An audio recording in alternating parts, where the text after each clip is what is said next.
चार बहुएं खुदाई का औजार उठाकर पेड़ के तने को खोदने लगी। दो बहुएं एक पेड़ को खोद रही थी और दूसरी तरफ तीन बहुओं ने लकड़ी इकट्ठा की थी और उन्होंने लकड़ी से बेड और कुर्सी वगैरह का जुगाड़ लगाकर बनाना शुरू कर दिया।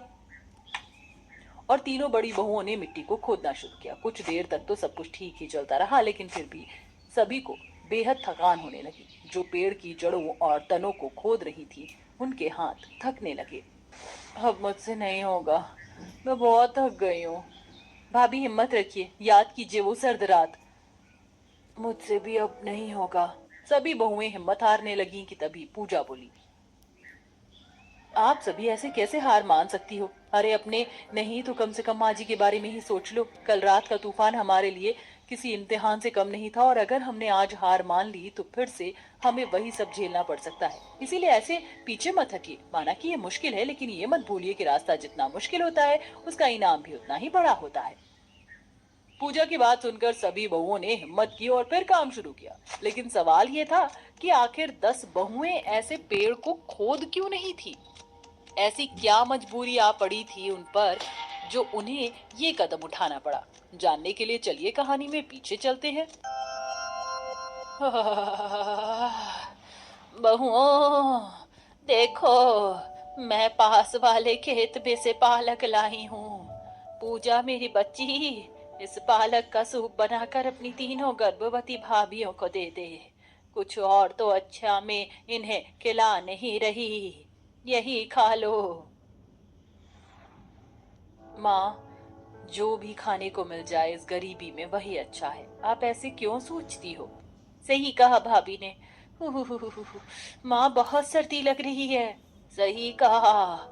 आज तो सूरज की एक किरण भी नहीं निकली, जो जरा सी धूप ही सेक लेते। ऊपर से इस भूसे की झोपड़ी में दम निकलने को तैयार है। लगता ही नहीं कि हमारे सर पर चार दीवारी है। ऐसी बातें मत करो कुमुद। भाभी, माँ जी, सभी आइए, मैंने इस परात में थोड़ी सी लकड़ियां जलाई है, आ जाइए, थोड़े हाथ सेक लीजिए।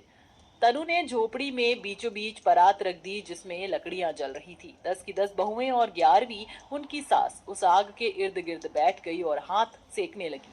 यामिनी की 10 बहुएं थी, उसके 10 ही बेटे शहर काम करने को गए हुए थे, इसीलिए यामिनी अकेले ही अपनी बहुओं के साथ गांव में रहती थी। उनकी छोटी सी एक भूसे की कुटिया थी जिसमें वो 11 लोग गुजारा करते थे।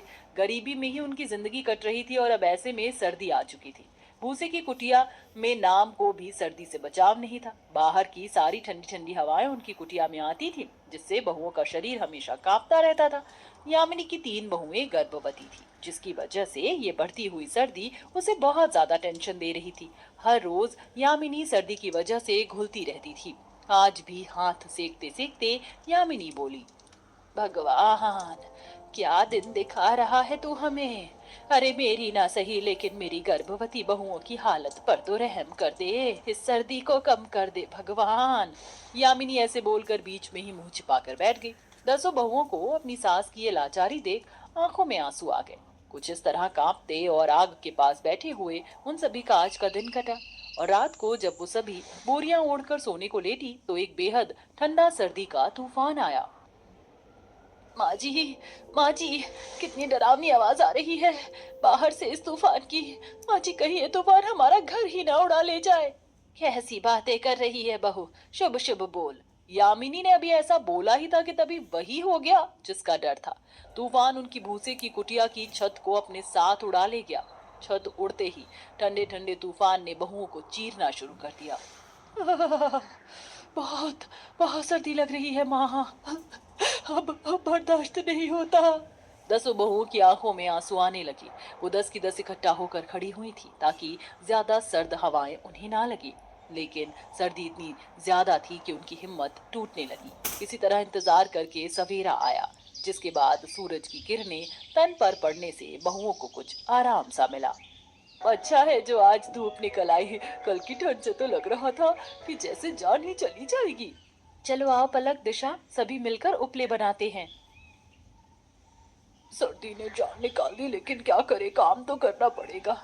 चलिए, अब कल जो कुछ भी हुआ उसे भूल जाइए। कम से कम हम सभी जिंदा हैं, इसी में भगवान का शुक्र है।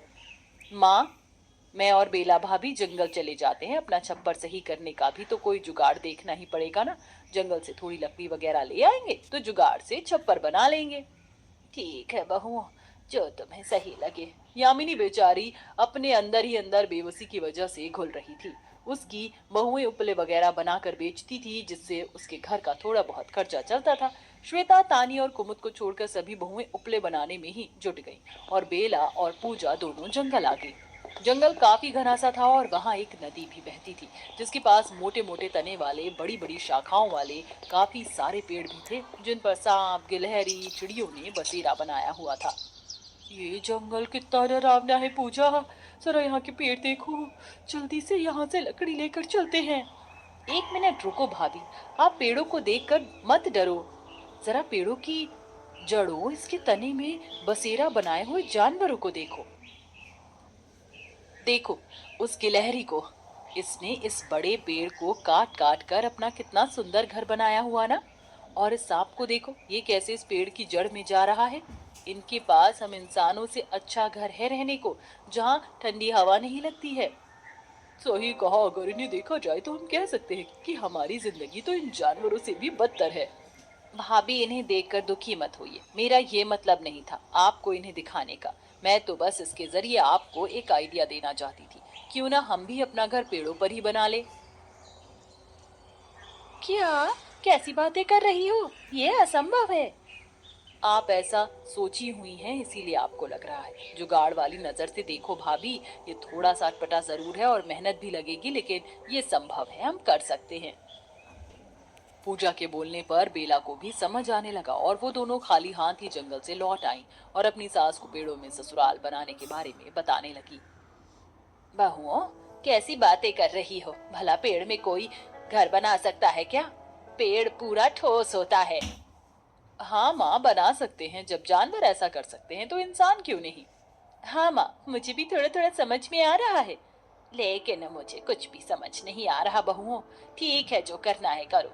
यामिनी ने अपनी बहुओं को घर बनाने की इजाजत दे दी। बस फिर क्या था, अपने अपने औजार उठाकर दसों बहुएं चल दी और वो जंगल में आ गई। पास में ही नदी थी और ऐसे में उन्होंने तीन पास खड़े बड़े बड़े पेड़ को अपना घर बनाने के लिए चुन लिया।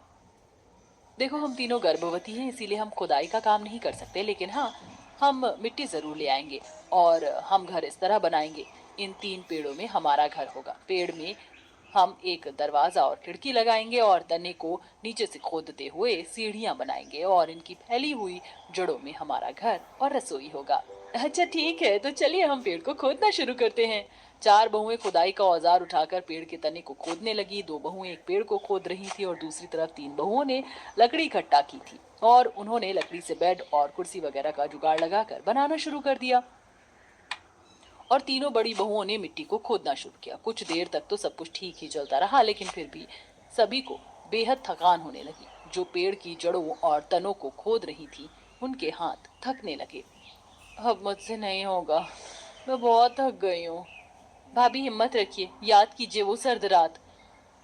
मुझसे भी अब नहीं होगा। सभी बहुएं हिम्मत हारने लगी कि तभी पूजा बोली, आप सभी ऐसे कैसे हार मान सकती हो? अरे अपने नहीं तो कम से कम माँ जी के बारे में ही सोच लो। कल रात का तूफान हमारे लिए किसी इम्तिहान से कम नहीं था और अगर हमने आज हार मान ली तो फिर से हमें वही सब झेलना पड़ सकता है। इसीलिए ऐसे पीछे मत हटिए। माना कि ये मुश्किल है, लेकिन ये मत भूलिए कि रास्ता जितना मुश्किल होता है उसका इनाम भी उतना ही बड़ा होता है। पूजा की बात सुनकर सभी बहुओं ने हिम्मत की और फिर काम शुरू किया। एक दिन में तो उनका घर नहीं बना, लेकिन मेहनत करने से उन्होंने चार पेड़ों की जड़ों में चार बेडरूम, रसोई और लिविंग रूम बना दिया। साथ ही उन्होंने अपने घरों में जाने और जंगली जानवरों पर नजर रखने को दरवाजे और खिड़कियां भी बनाई। वाह बहुओं, मैंने सोचा नहीं था कि ये अटपटा जुगाड़ इतना कारगर साबित होगा। मुझे तुम्हारे ऊपर नाज है मेरी बहुओं, लेकिन अभी भी एक कमी है। यहाँ हमें घर मिल गया, नदी भी है, बस कुछ खाने की सुविधा होती तो। उसका जुगाड़ भी हमने कर दिया है माँ। हमने घरों के पीछे बीज बोए हैं, हम यही खेती भी करेंगे माँ। यहाँ हमने आलू और चाय वगैरह उगाई है। अरे वाह, यामिनी अपनी बहुओं की बात सुनकर खुश हो गई। बस फिर क्या था, बहुओं ने उन पेड़ों में ही अपना वक्त काटा। वो खेती करती थी जिससे उन्हें खाने को मिल जाता था, साथ ही नदी को वो अपने बर्तन और कपड़े वगैरह धोने को इस्तेमाल करती थी। और उनके घर सर्दियों में काफी गर्म भी रहते थे। और अब सब कुछ ठीक हो चुका